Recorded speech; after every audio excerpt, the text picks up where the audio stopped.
우리 하나님 말씀 출애굽기 19장 1절부터 4절까지 봅니다.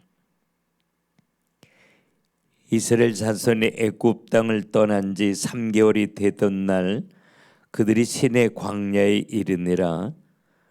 그들이 르비딤을 떠나 시내 광야에 이르러 그 광야에 장막을 치되 이스라엘이 거기 산 앞에 장막을 치니라.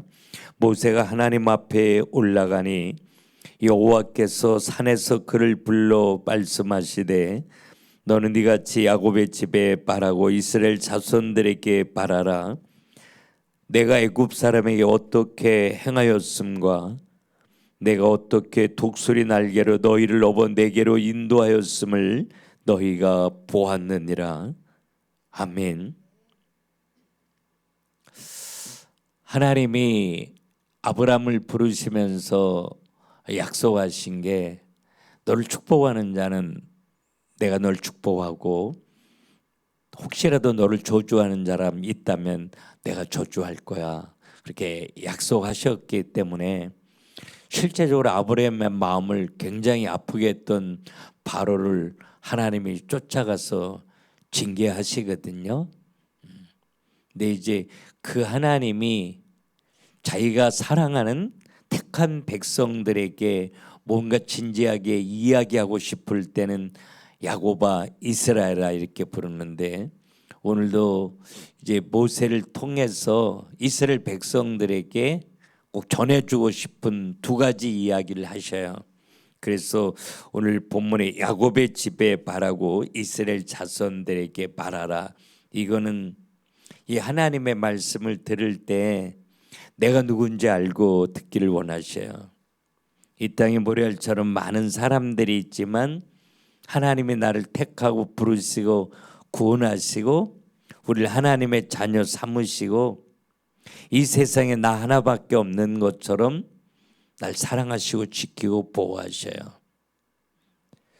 그래서 그런 하나님의 택한 하나님의 자녀들에게 오늘 4절에 보니까 내가 애굽 사람에게 어떻게 행하였음과 이렇게 이야기하는데, 애굽 사람들 다 끝내버리셨잖아요. 그냥 홍해에 갖다 처박아 버리셨거든요. 왜? 내 백성을 힘들게 하니까요. 오늘 우리가 믿음으로 세상 살 때 가끔씩 어이없는 사람 만나잖아요. 이해가 안 되는 사람, 나를 힘들게 하고 괴롭게 하는 사람.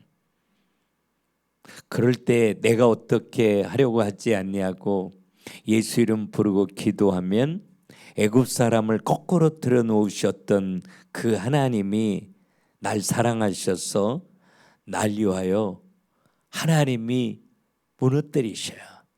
바꿔놓으시든지. 우리가 신앙생활하면서 가장 맡겨지지 않는 게 사람이거든요.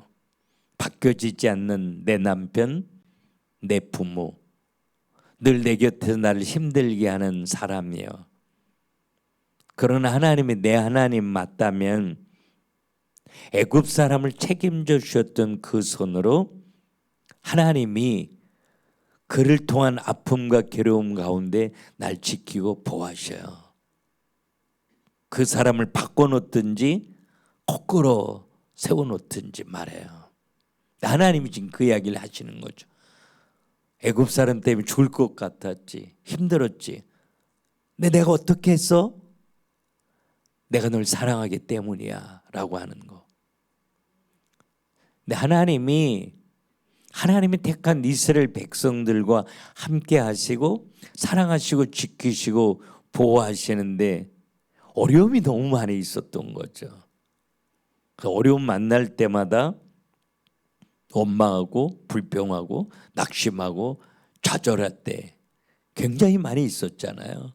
홍해 앞에서, 마라 앞에서, 먹을 게 없을 때, 고기가 먹고 싶을 때, 목이 마를 때 계속 그렇게 왔는데 하나님이 왜 그렇게 하셔야만 했는지. 이스라엘 백성들이 가나안을 눈앞에 두고 이제 모세의 마지막 설교를 듣는데 신명기 32장은 모세의 노래라고 나와 있어요. 근데 신명기 32장 10절 11절 우리가 한번 보면 여호와께서 그를 황무지에서 짐승이 부르짖는 광야에서 만나시고 호위하시며 보호하시며 자기의 눈동자같이 지키셨도다. 이스라엘 백성들 아무도 지켜줄 리 없을 때 하나님이 자기 눈동자처럼 이스라엘 백성들을 지키셨다. 그렇게 이야기하시면서 하나님이 이스라엘 백성들을 지킴에도 불구하고 정말 숨쉬기 어려울 만큼 어려움과 아픈 사건들이 참 많이 있었는데 왜 그렇게 해야 했느냐. 이게 신명기 32장 11절에 마치 독수리가 자기의 보금자리를 어지럽게 하며 자기의 새끼 위에 너풀거리며 그의 날개를 펴서 새끼를 받으며 그의 날개 위에 그것을 엎는 것 같이 여호와께서 그를 인도하셨다. 이렇게 이야기해요.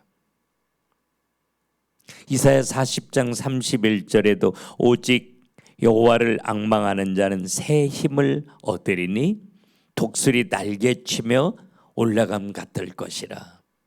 문제가 있어도 관계의 아픔이 있어도 예수 바라보고 기도하면 문제를 정복하는 힘을 주신다는 거예요. 어떤 힘? 독수리가 날개치고 올라가는 것 같은 힘. 폭풍이 불면 다른 새들은 다 내려와서 앉는데요. 근데 독수리는 폭풍이 불면 그 바람을 이용해서 더 높이 올라간다잖아요. 더 높이 폭풍을 이용해서 올라갈 수 있으려면 날개가 필요해요. 그래서 독수리는 새끼를 낳으면 오늘 신명기 32장 11절에 그 이야기를 하는 거예요. 둥지에서 막 이렇게 헤집는 거죠. 그래서 새끼가 땅에 떨어지게 만드는 거예요. 집에서. 그럼 날개도 없는 새끼가 땅에 떨어지니까 얼마나 이게 무섭겠어요. 그러니까 막 날개도 없는 게, 그런다고 이게 날아져야 날개가 없으니까. 그러니까 바닥에 떨어질 수밖에 없는데 바닥에 떨어지기 직전에 독수리가 날아와서 날개를 쫙 펴갖고 등에 엎는 거예요. 오늘 본문에 그래. 내가 독수리가 날개를 등에 엎는 것처럼 내가 너를 업었잖아 라고. 그렇게 엎고선 다시 올라가요. 올라가서 둥지에 갖다 놓고 또 흐트려서 또 떨겨요. 그럼 또 죽는다고, 막 죽는다고. 그러면 떨어지기 직전에 큰 날개를 딱 펴서 등에 엎고 다시 올라가요. 이거를 계속 반복해요. 근데 그 다음에는 이 날개가 생기면서 그 높은 창공을 날아갈 수 있게 되는 거죠. 그 날개를 만들어 주려고 이 어미 독수리는 그 어린 걸 떨기고 또 떨기고 또 떨기는 거예요.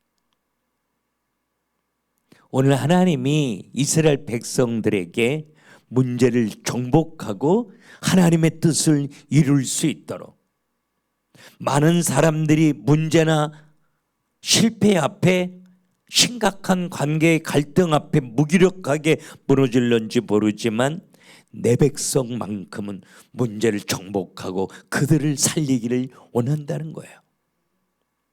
독수리 날개치며 올라감처럼 그 날개를 만들어주기 위해서 문제를 정복하고 세상을 살리는 하나님의 사람으로 가꾸어주기 위해서 멋있는 복음의 그릇으로 만들어주기 위해서 너희들을 홍해 앞에 갖다 놓았던 거야. 마라 앞에 세워 놓았던 거라고. 목이 말라 죽을 수밖에 없는 그런 호렙산 르비딤 앞에 너희들을 세워 놓았던 거라고. 그 과정을 거치면서 너희들이 문제를 정복할 수 있는 하나님의 사람으로 만들어지기를 내가 너무 간절하게 원했던 거야. 그럼 너희들이 기억해 줬으면 좋겠어. 너희들이 어려운 가운데 있을 때, 힘든 가운데 있을 때 내가 날개를 펴서 너희를 업고 올라갔다는 거. 이 하나님의 마음을 가나안 땅에 들어가기 전에, 가나안 땅을 정복하기 전에 모세는 이 하나님의 마음, 하나님의 손길을 온 백성들과 함께 노래하고 싶었던 거예요. 그래서 신명기 32장은 모세의 노래예요.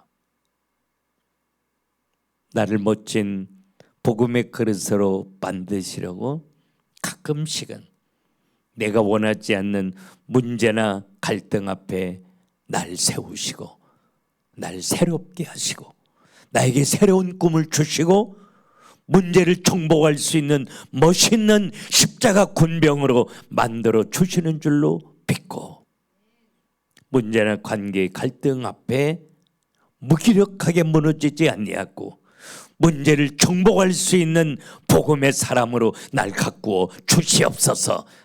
그렇게 소원하며 기도하는 여러분 될 수 있기를 바랍니다.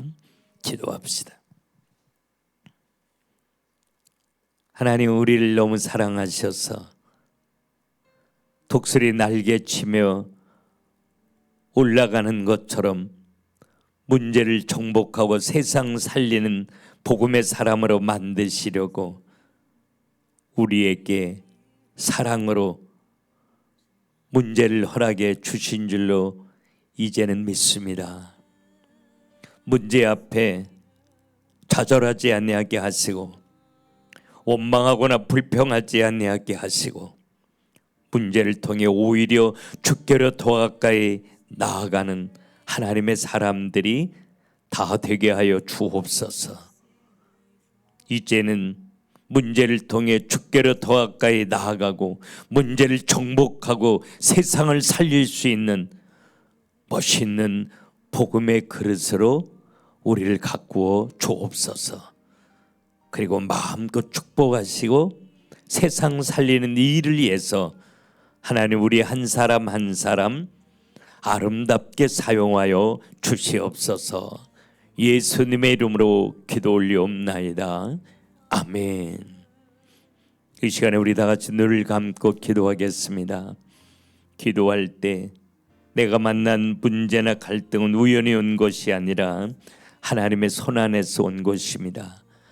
사람이 감당할 시험밖에는 허락지 아니한다고 말씀하신 하나님이 우리에게 날 사랑하셔서 문제를 허락하신 줄로 믿고 문제를 통해서 하나님을 새롭게 경험하며 그래서 주께로 더 가까이 나아가는 멋있는 복음의 그릇으로 날 만들어 달라고, 이제는 문제 앞에 무릎을 꿇지 않고 문제를 정복하며 세상 살린 시대의 주인공으로 세워지기를 소원한다고 우리 다 같이 묵상하며 기도하겠습니다.